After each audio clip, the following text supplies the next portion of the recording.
Hi, Josh Barker with RE/MAX Town & Country Real Estate, and thank you for checking out our video blog for the month of February.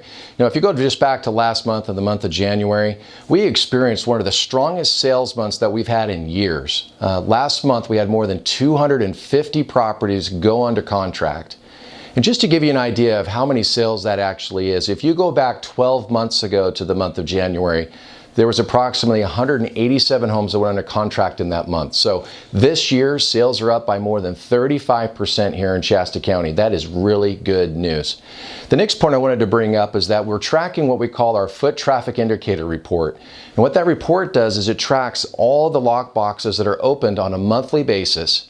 And we can compare that to what's happened last month, last quarter, and last year. Now, right now, our foot traffic indicator reports that more than 30%, there's more than a 30% increase in the amount of properties that are being looked at in comparison to a year ago, which likely is going to translate into even strong sales months for both February, March, and April. So these are all positive indicators going forward.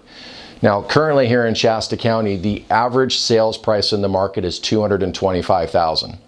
If you compare that to a year ago, the average sales price in the market was $222,000. So we've only had an uptick of between 1% and 2% appreciation on the average sales price over the last 12 months. And what that's really telling me is that we're starting to see our average sales price begin to obviously plateau out. And we're likely going to see a slower rate of appreciation going forward, which isn't a bad thing. It actually provides stability to the market. So important points to keep in mind. And then finally, what I wanted to touch base on briefly is that there was a report that came out that just talked about the benefits of selling your home before the spring rush versus waiting for the spring. And I'm just going to quickly go over 5 of those points with you now. The first one is obviously if you get on the market before the spring, the demand at this point, you have less competition. So if you come to the market now, less homes to compete against, which means a better chance of being picked. The second piece is that the demand in the market is actually really strong.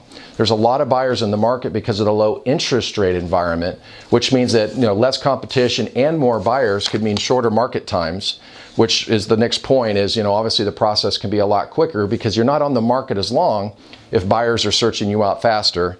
Next step, there would never be a better time to move up. And if you think about this, with interest rates being as low as they are now, if you're selling your home and then of course buying another property with a mortgage, because of how low the rates are right now, this could be proving to be one of the best times to do it.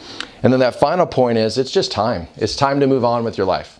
So over the last 6 or 7 years, I personally know a lot of people that have really put off selling their home for good reason, just the market wasn't there, that now the demand is there, they want to make the move, and finally prices are at a point where they can get this done. So, a lot of people now are coming to the market to take advantage of that and be able to move on with their life. So if that's something that you're thinking about, I completely understand why. So in any case, if you have any questions at all for us going forward, feel free to give me a call here at the office. If you have any questions about the value of your home or just wondering if it's a good time to be buying a home or not and like to see what that looks like, either way we can help you out. Feel free to give us a call. Make it a great day.